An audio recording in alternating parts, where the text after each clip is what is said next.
Degree C पर अधिकतम था? 4 डिग्री सी पर। कितना डिग्री सी पर आयतन न्यूनतम था? आयतन, और इधर क्या था? ताप। आयतन कितना डिग्री सी पर न्यूनतम था? 4 डिग्री सी। और घनत्व कितना पर महत्तम था? कितना पर? 4 डिग्री सी पर घनत्व क्या था? क्या था? महत्तम था। घनत्व 4 डिग्री सी पर क्या था? महत्तम था। ध्यान देना, आयतन कितना डिग्री सी पर न्यूनतम? 4 डिग्री। और घनत्व कितना डिग्री सी पर महत्तम? 4 डिग्री सी पर। डिग्री सी पर ना, तो लड़का को जैसे मिलता है H2O का अधिकतम घनत्व कहता है 4 डिग्री फ़ारेनहाइट। आंसर ये मामला हो जाता है चला गड़बड़, क्योंकि यहाँ फ़ारेनहाइट है और यहाँ क्या है? Degree C. अब 4 डिग्री घनत्व तो महत्तम होता है, अधिकतम होता है 4 डिग्री सी पर, लेकिन 4 डिग्री सी है। यहाँ ऑप्शन में क्या दे दिया? 4 डिग्री फ़ारेनहाइट। तो आपको बदलना होगा। बदलने के लिए फॉर्मूला लगाना होगा, C - 0 बटा 100 - 0 F - 32 बटा 212 - 32। और यहाँ डिग्री सी के जगह पर 4 देना होगा। 4 - 0 है तो 4 है बटा 100 बराबर F - 32 बटा 180। 1 0 1 0 गया, बोला रे 18 चौका 72 F बराबर कितना आ जाएगा? 39.2 डिग्री फ़ारेनहाइट। यहाँ आंसर ये होगा ना कि ये होगा। समझ में आया कि नहीं? जल्दी से लिख, हड़बड़ा के मारिएगा तो कितना डिग्री सी मार दीजिएगा? 4 डिग्री सी।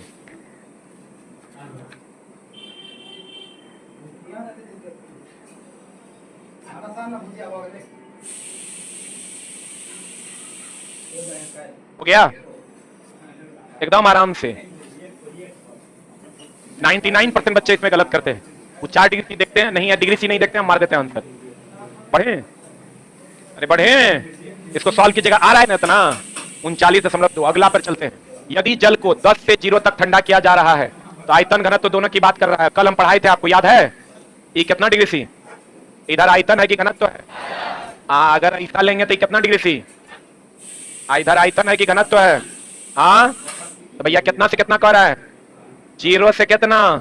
10। ये 0 डिग्री सी है, ये 0 डिग्री सी है, और 0 से कितना कह रहा है? 10 डिग्री सी। बताओ क्या होगा? 0 से 10 कह रहा है, 10 से 0 कह रहा है, तो पहले घटेगा फिर बढ़ेगा। आयतन, जल का आयतन 4 डिग्री सी तक कम होगा फिर बढ़ेगा। तो 10 से 0 कह रहा है, इधर से बढ़ना है, तो 4 तक पहले कम होगा और फिर बढ़ेगा। सही है कि गलत? यही मारना है। अगला देख लो, जल का घनत्व तो लगातार बढ़ेगा और 4 डिग्री सी पर अधिकतम हो जाएगा।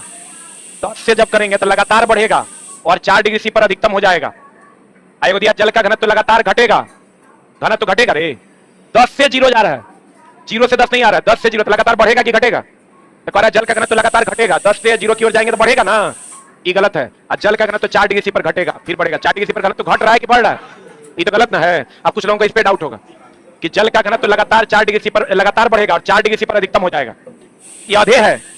ये कह रहा है 10 से 4 तक लगातार बढ़ेगा और 4 पर अधिकतम होगा। ये आधे आंसर है। हमको जाना 10 से कहां तक है? 0 तक। तो 10 से 0 तक देखो ये जाएगा। जल का आयतन 4 डिग्री सी तक, 10 से 0 आ रहे हैं, 4 डिग्री सी तक क्या होगा? कम, और फिर बढ़ेगा। नहीं समझ में आ रहा है? अरे आश्चर्य भरी निगाहों से क्यों देख रहा है? हमको चला, हम थोड़ा हर जगह से बचाने के जुगाड़ में हैं कि जहां अगर तुम नहीं फंसोगे तो बच जाओगे। तो नहीं फंसोगे कैसे? ये तो बहुत लोगों को ये स्टेटमेंट भी सही लगेगा, ये भी सही लगेगा। हमको क्वेश्चन कर रहा है 10 से कहां तक जाने के लिए? 0। तो हमको 10 से 0 आना पड़ेगा। जो आंसर 10 से 0 आएगा वही उत्तर हो जाएगा। आप देखिए, ये कह रहा है जल का घनत्व तो लगातार बढ़ेगा, बहुत बढ़िया बात है। 10 से 4 तक लगातार बढ़ेगा, 4 डिग्री सी पर अधिकतम हो जाएगा, लेकिन ये 0 तक गया कहां? क्वेश्चन तो 10 से 0 कह रहा है। बोलिए, आई कह रहा है जल का आयतन 4 डिग्री सी तक कम होगा, बहुत बढ़िया, कम होगा और फिर बढ़ेगा। सही है। तो वो जो आप घटेगा बढ़ेगा डायरेक्ट मार देते हैं, उससे क्वेश्चन बनेगा नहीं। और जो डायरेक्ट आप 4 डिग्री सी मार देते हैं उससे भी क्वेश्चन आपका बनेगा नहीं, मामला हो जाएगा गड़बड़। अगला आप देखो क्वेश्चन, मजा आया समझ के? अगर आप कंटेंट लवर होंगे तो समझ में आया होगा। अब देखो दोस्त मेरे, ये आपका नया थ्योरी है। जो बच्चे जुड़े हैं यहां से कंटिन्यू कीजिए। ये आपका नीचे है दिल्ली, और अधिकतर हम क्वेश्चन बताते हैं, एक बार बढ़िया से देख लो। शिमला, यहां का तापमान मान लेते हैं T1 है और यहां का तापमान क्वथनांक क्या है? T2।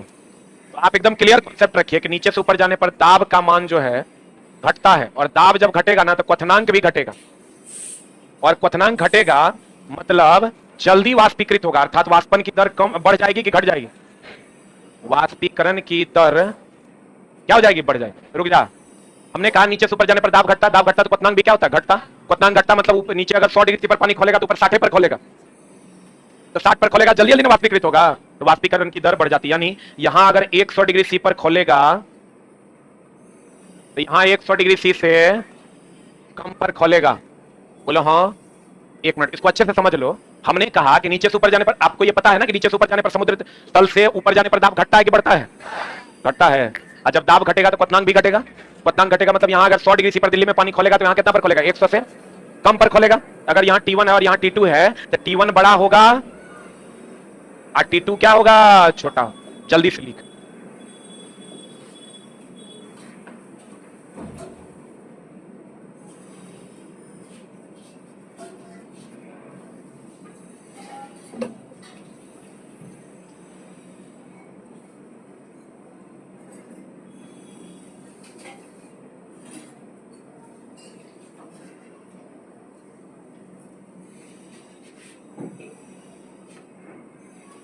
हो गया? एकदम आराम से चला। सीखने के दृष्टिकोण से भी हम दिए हैं। पता चला खूब अल्लाह किए 10 दिन 10 कक्षा सीखे कुछ नहीं, तो फिर बच्चा मेरे पास आएगा, फिर बुलाएंगे तो नहीं आएगा। इसलिए बढ़िया से सिखा देंगे तो फिर बुलाएंगे, फिर आएगा, फिर पढ़ेगा।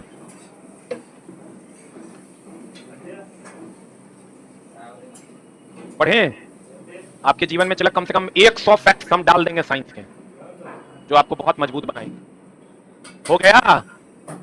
अब बताओ, नीचे दिल्ली है कि नीचे शिमला है? हम लोग कहते हैं पहाड़ों पर चलो शिमला मनाली, कभी कहते हैं पहाड़ों पर चलो दिल्ली, क्योंकि शिमला कहाँ है? पहाड़ पर। तो नीचे से ऊपर जाने पर दाब घटता है तो क्वथनांक भी क्या होता है? घटता है। वाष्पीकरण की दर क्या हो जाती है? बढ़ जाती है। वाष्पीकरण की दर बढ़ जाती है, जल्दी जल्दी वाष्पीकृत होगा कि धीरे धीरे? यहाँ अगर पानी 100 पर खोलेगा तो यहाँ कितना पर? 100 से कम। क्लियर? एक चीज ध्यान रखना दोस्त मेरे, पढ़ाते पढ़ाते पढ़ा ही देते हैं। वाष्पीकरण कभी पानी का किए हो? नहीं किए हो? वाष्पीकरण हर एक ताप पर होता है। पानी को कुछ मत करो, चढ़ा दो और तनी आग दो, भाप बन के उड़ना शुरू हो जाएगा। बोलो हाँ? तो वाष्पीकरण हर एक ताप पर कि एक ताप पर? वाष्पीकरण हर एक ताप पर। बोलो हाँ? वाष्पीकरण एक ताप पर कि हर एक ताप पर? अब बताओ, गर्मी में ज्यादा ना होगा तो वातावरण पर निर्भर करता है कि नहीं करता है? हाँ? क्षेत्रफल थाली में ले लो, लोटा में ले लो, ज्यादा वाष्पीकरण कहाँ होगा? थाली में। तो भैया वाष्पीकरण क्षेत्रफल पर निर्भर, वाष्पीकरण क्षेत्रफल पर निर्भर कर। थाली में ज्यादा होगा कि कम करता है? क्वथनांक का नाम सुने हो? जैसे देखो, जल का क्वथनांक कितना डिग्री सी? 100 degree C. हर एक ताप पर होता है कि ये निश्चित ताप होता है? हाँ? क्वथनांक का मतलब होता है खोलना। क्वथनांक का मतलब खोलना। ये निश्चित ताप होता है, जैसे जल का 100 डिग्री सी, जैसे टंगस्टन का 3380 डिग्री सी। लेकिन बताओ, किसी का वाष्पीकरण बिंदु आप जानते हैं? क्योंकि वो भी नहीं करता, वो हर एक ताप पर होता है। जल्दी लिख।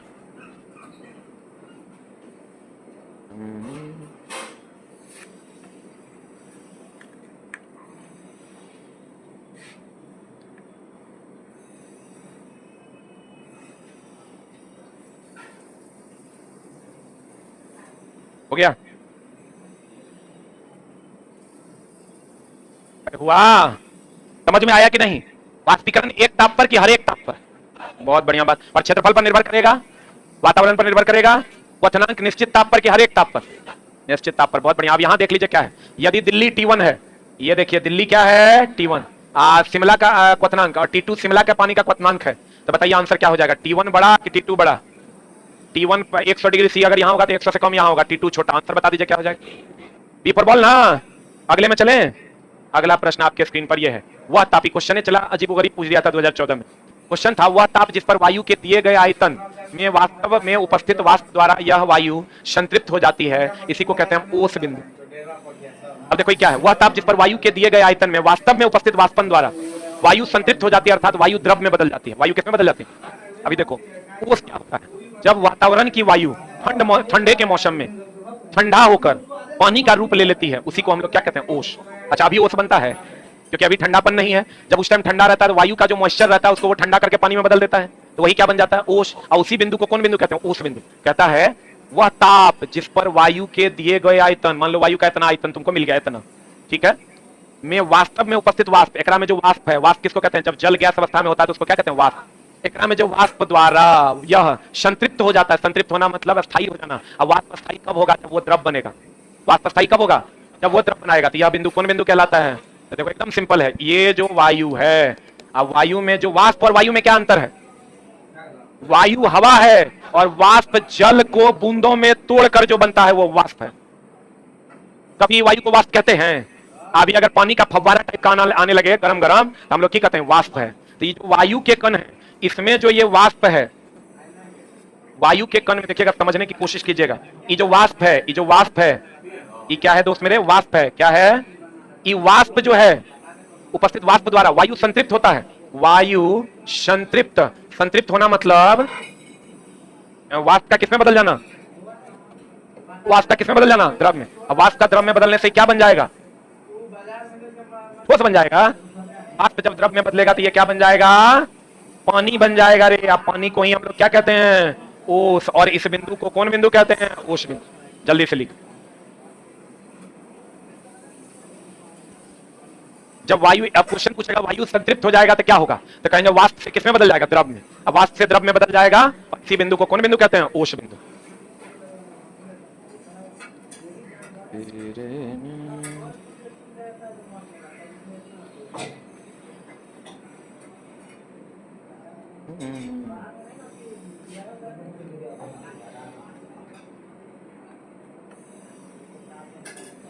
एक बार न्यूमेरिकल का सीरीज लाइए, आएगा आएगा दोस्त, वो भी आएगा। हो गया। हम एग्जाम से पहले हर वो चीज पढ़ा देंगे जिसके कारण मेरे ऊपर कोई इल्जाम न ले। मैं तो लड़का कहेगा रियल राजा बना है रे तू, क्वेश्चन बना ना हो तो हार। हो गया। लड़का चलाओ 2 मिनट नहीं लगता उसको गरियाने में। अब बात भी उचित है, जब हम ओकरा कह रहे हैं कि हम रिस्क लिए हैं तो मेरा कर्तव्य है कि हम उसको पढ़ा दें, और नहीं पढ़ाएं तो ओकर पूरा कर्तव्य हमारा खाली देने का, क्योंकि नहीं तो हम रिस्क नहीं ले। हम ही कह दे कि भैया तुम जानो, तोरा जहाँ पढ़ना पढ़ो, हम ये पढ़ाएंगे, अगर पैसा लेंगे ये पढ़ाएंगे नहीं पढ़ाएंगे। हम तो बच्चा तोरा ये कह रहे हैं कि तुम्हारा सारा जिम्मेवारी साइंस के हमारा है, कैसे होगा जे तुम्हारा बच्चा है सब के आगे हमारा नाम लिख दो, झा सर परीक्षा से पहले ही पढ़ा देंगे, हमारा दूसरा चीज पढ़ना है, तू नहीं पढ़ो। जे तोरा साइंस में लगता है ना कि है यही हमारा बचल है, ओकरा टॉपिक लिखो, ओकर नाम हमारे आगे में हमारा नाम लिख देना। तोरा लगता है पीरियोडिक टेबल कैसे होगा तो हमारा नाम लिख देना, आगे आएगा, ठीक ना। बाकी दूसरा सब्जेक्ट पढ़ो, बाकी की टेंशन मेरा पे छोड़ दो, तोरा जो बनता है उसको बनाओ, बाकी को छोड़ दो। अगला देखो, ये भी क्वेश्चन बड़ा सुंदर है, हमको लगता है रेलवे का पूछा गया अभी तक का सबसे बेहतरीन क्वेश्चन में से एक है। अभी क्या कहता है, ऊष्मागतिकी का शून्यवान नियम है। ऊष्मागतिकी का क्या है, शून्यवान नियम है। आप कहिएगा ऊष्मागतिकी का शून्यवान नियम क्या है। एक मेरे दोस्त मेरे बार बार कहते हैं क्वेश्चन को बना लेना, क्वेश्चन को टाइम से सही बना लेना, दोनों में अंतर है। तुम क्वेश्चन को बना लोगे उससे नौकरी नहीं होना है, क्वेश्चन टाइम से सही बना लो नौकरी हो जाएगा। कहते हैं ऊष्मागतिकी का शून्यवान नियम तब जानता है कि अगर ए का ताप किसके बराबर हो, बी के ताप, और बी का ताप सी के ताप के बराबर, तो ए का ताप बी के ताप के बराबर है। इसमें कुछ एनालाइजेशन है जिसको समझिएगा। अरे तो ऊष्मागतिकी का शून्यवान नियम किसके बारे में बताता है, ताप के बारे में। इसमें कितने लोग, कितनी निकाय है, कितना सिस्टम है, ए बी सी नहीं है, ये एक सिस्टम है। ये ए बी सी नहीं है, ये क्या है, एक सिस्टम है, एक मशीन है कि अगर ए मशीन का ताप बी मशीन के बराबर, बी मशीन का ताप सी मशीन के बराबर, तो ए और सी का ताप बराबर। जैसे मेरे पास 5%, इसके पास भी 5%, मेरा पैसा इसका पैसा बराबर, इसके पास भी 5%, इसका पैसा इसके पैसा के बराबर, इसका पैसा इसके पैसा के बराबर, इसके पैसा के बराबर, ये दोनों का पैसा बराबर होगा कि नहीं होगा, नहीं होगा। इसका पैसा 5%, इसका 5%, इसका पैसा इसके पैसा के बराबर, इसका पैसा इसके पैसा के बराबर, इसका पैसा इसके पैसा के बराबर होगा। तो वही तो कह रहे हैं, ए का ताप बी के ताप के बराबर, बी का ताप सी के ताप के बराबर, ए का ताप सी के ताप के बराबर। लेकिन मामला ये फंसता क्या है, क्योंकि ये एग्जाम चला सिलेक्शन का नहीं रिजेक्शन के लिए होता है, आपको छांटने का 100 बुद्धि लगाएगा। इसमें कितने सिस्टम है, 1 कि 2 कि 3, कितने सिस्टम, 3 सिस्टम है। सिस्टम को ही हम लोग निकाय कहते हैं, इंग्लिश मीडियम वाले। इसमें कितने सिस्टम है, अरे कितने सिस्टम है। और हम ये कह सकते हैं, देखो ऊष्मागतिकी के शून्यवान नियम को पढ़ना और क्वेश्चन के लिए पढ़ना दोनों अलग अलग बात है। कितने सिस्टम है इसमें, 3। और हम ये कह सकते हैं, एक होता है इक्विलिब्रियम। इक्विलिब्रियम का नाम सुने हो, नहीं। इक्विलिब्रियम का मतलब होता है समतुल्य, बोलो ने समतुल्य का। इक्विलिब्रियम का मतलब होता है दोनों तरफ बराबर, दोनों तरफ बराबर। तो हम इसको कह सकते हैं ये तापीय साम्य। इक्विलिब्रियम का मतलब होता है साम्य, इक्विवेलेंट का मतलब होता है समतुल्य, इक्विवेलेंट का मतलब समतुल्य, इक्विलिब्रियम का मतलब साम्य। तो हम ये कह सकते हैं यह ताप के साम्यावस्था को दर्शाता है। साम्यावस्था मतलब इक्विलिब्रियम को दर्शाता है। आप कहिएगा समझे नहीं, इक्विलिब्रियम का मतलब होता है समान, इक्विलिब्रियम का मतलब समान, साम्यावस्था का मतलब होता है समान। तो बताओ तो ये साम्यावस्था को दर्शा रहा है कि नहीं दर्शा रहा है। मेरा पैसा उसके पैसा के बराबर, उसका पैसा उसके पैसा के बराबर, तो हम लोग आपस में साम्यावस्था में हुए कि नहीं हुए। आपको कहेगा ऊष्मागतिकी का शून्यवान नियम किस अवस्था को बताता है, साम्यावस्था को। किसके बारे में बताता है, ताप के साम्यावस्था। कितने निकाय है, 3। क्लियर है, इसको लिख लो।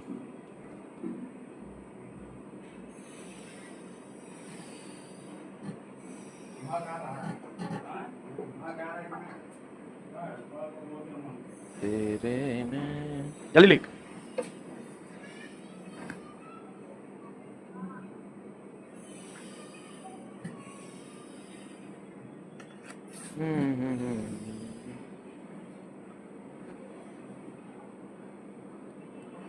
हाँ रेगुलर ही रहने दें। वाह, इतना उच्च विचार लाता कहाँ से रे। चला की लगता है कि मतलब कुछ टिक टिका दिया, कुछ थोड़ा पढ़ा रहे हैं। प्रॉपर कंटेंट जो तुम्हारे लिए जरूरी है वही पढ़ा, ताकि तुमको लगे हर क्लास मेरे लिए उपयोगी है। हो गया। अब आ जाओ 2 मिनट। कितने सिस्टम होंगे? कितने?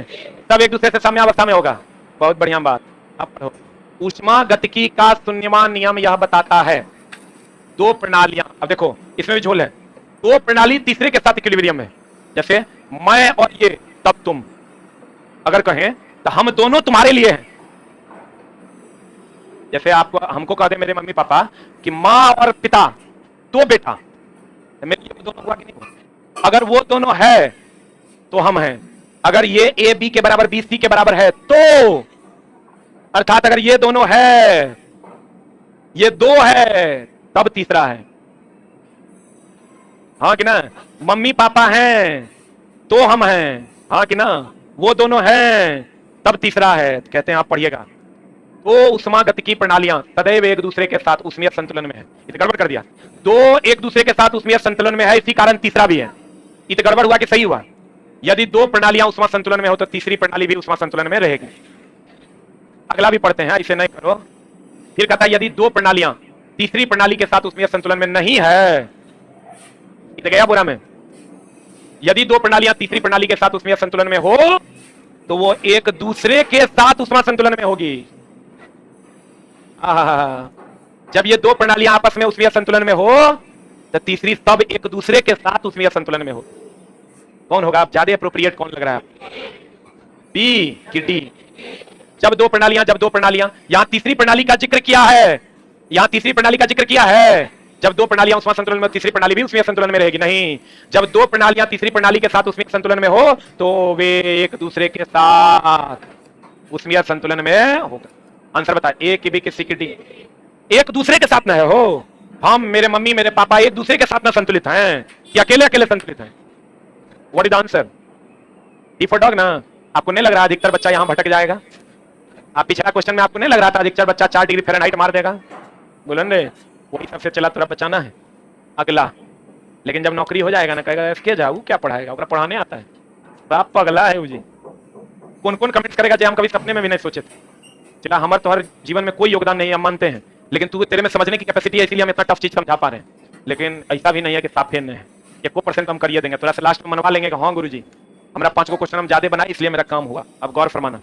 एक बात बताओ, तुम बताओगे, अगर मान लो ये बर्फ है, बर्फ है, बोलन रे, एक पिघला देते हैं, पिघला देंगे तो अगर हाइट घटेगा कि बढ़ेगा? एकरा में अभी कौन ऊर्जा होगा? हाइट है, एकरा में कौन ऊर्जा होगा? स्थितिज ऊर्जा। और बताओ, अगर ये पानी है, एकरा हम खौला देते हैं, तो खौला के नीचे जाएगा कि खौला के ऊपर जाएगा? तो कौन ऊर्जा होगा? गतिज ऊर्जा। ऊपर जाने के कारण कौन ऊर्जा होगा? Potential energy. हाइट के कारण इसमें कौन ऊर्जा होगा? Potential energy. हमेशा ध्यान रखना, गलन और क्वथन में, गल रहा है, खौल रहा है, किस ऊर्जा की भागीदारी होती है? स्थितिज ऊर्जा की। लिख लो एक लाइन, गलन एंड क्वथन। क्वथन मतलब खोलना में पोटेंशियल एनर्जी की, काइनेटिक एनर्जी भी होता है खोलने में, लेकिन वो बहुत कम होता है, भागीदारी होती है गलन और क्वथन में।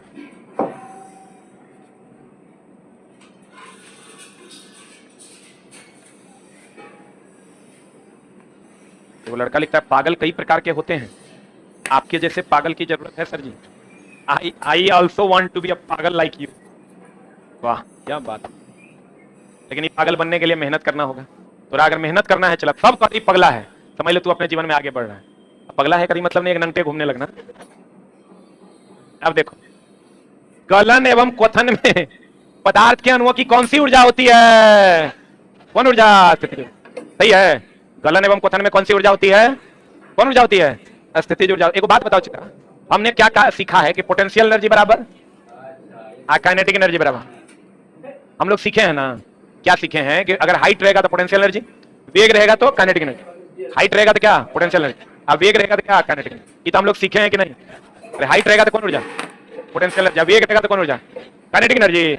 बोलो हाँ। एक बात बताइए चला जी, कि अगर क्वेश्चन पूछता है, ध्यान से समझना, कि हाइट रहेगा तो पोटेंशियल एनर्जी, वेग रहेगा तो काइनेटिक एनर्जी। अरे बोल लो, एक बात बताइए, आपके घर में ध्यान दीजिएगा, नमक है 100 बोरा, कितना बोरा?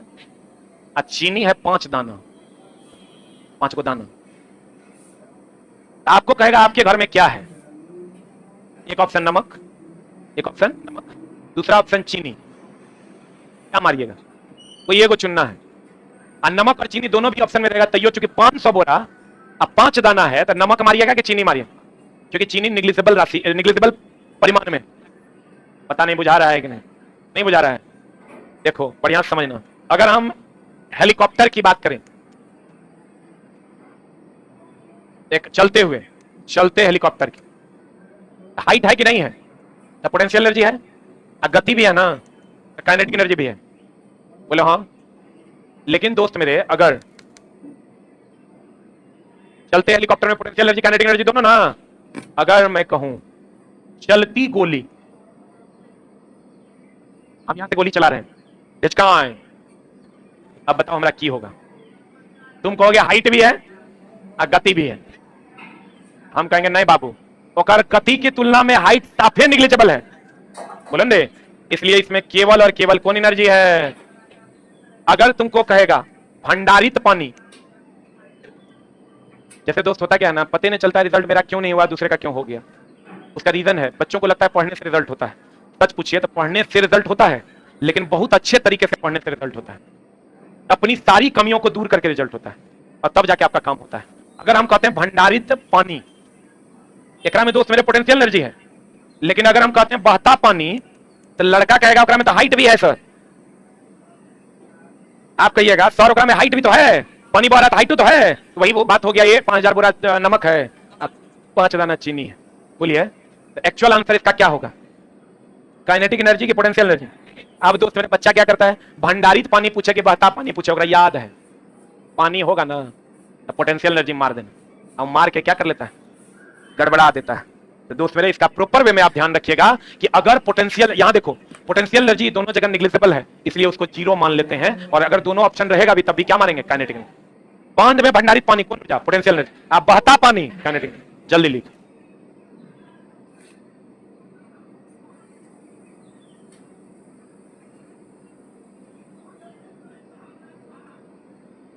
इंटर आईटीआई साथ में किया, ठीक है, काम तो कर लिया। इंटर आईटीआई साथ में क्या सिर्फ आईटीआई की डिग्री लगाओ?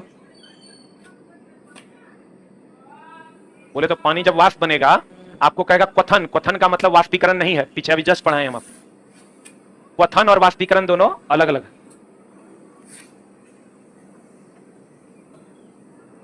क्या क्या?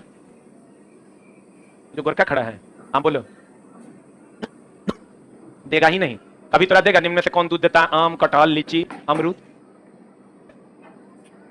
तुमको दे देगा तब? अब अगर कोई माई बाप है देगा वही ना चला जो दे सकता है, चूस चाट नहीं करो।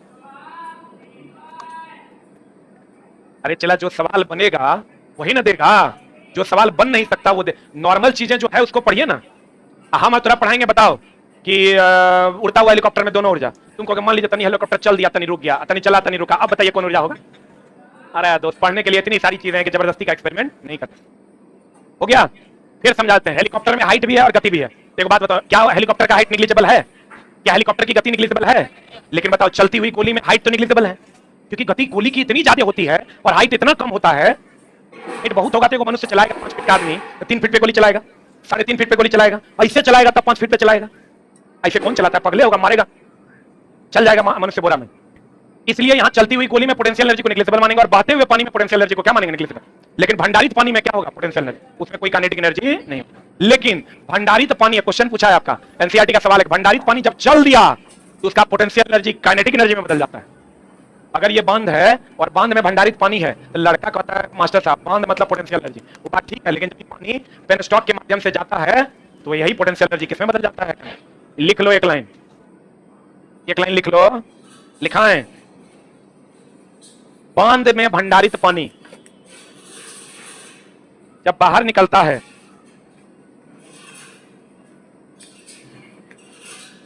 बांध में भंडारित पानी जब बाहर निकलता है तो स्थितिज ऊर्जा गतिज ऊर्जा में बदल जाती। तो स्थितिज ऊर्जा बदल जाती है, गतिज ऊर्जा में बदल जाती है। तो स्थितिज ऊर्जा किसमें बदल जाती है? गतिज। क्लियर है? अगला बताओ, ये तो सब मार देगा। ऊनी कपड़ा शरीर को गर्म रखता है क्योंकि वो गर्मी देता है कि लेता है? देता है। ये ऊनी कपड़ा अगर आप पहनते हैं ना दोस्त, ये गर्मी देता लेता नहीं है। आपके शरीर का ताप जो होता है ना वो 37 डिग्री सी है। कितना है? तुम बताओ, अभी रूम का टेम्परेचर 37-38 डिग्री सी है। ठंड के टाइम में बाहर का टेम्परेचर जब 5 डिग्री सी 10 डिग्री सी हो जाता है तो उच्च ताप से निम्न ताप में उष्मा का प्रवाह ना हो सके, इसके लिए हम लोग ऊनी वस्त्र पहनते हैं। और ऊनी वस्त्र उष्मा का क्या है? कुचालक। ये उष्मा देता नहीं है, लेता भी नहीं है, उष्मा को बाहर जाने से रोकता है, और यह उष्मा का क्या है? कुचालक। लिख लो, ऊनी वस्त्र, ऊनी वस्त्र उष्मा का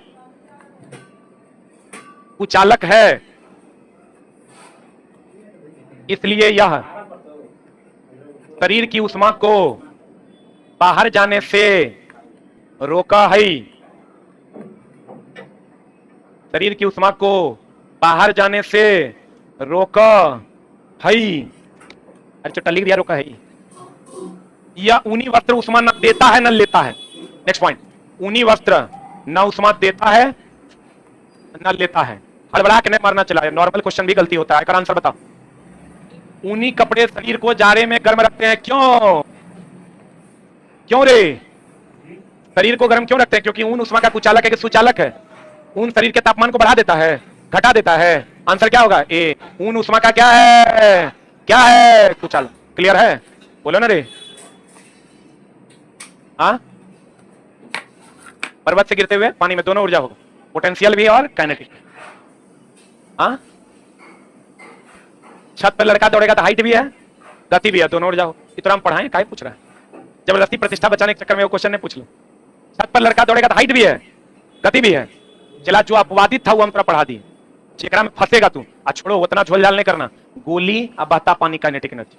बाकी सब जगह हाइट है तो पोटेंशियल एनर्जी, वेग है तो गतिज ऊर्जा, दोनों है तो दोनों ऊर्जा, दोनों में से कोई नहीं है तो कोई ऊर्जा। अपवाद दुए को है, चलती हुई गोली में कौन ऊर्जा?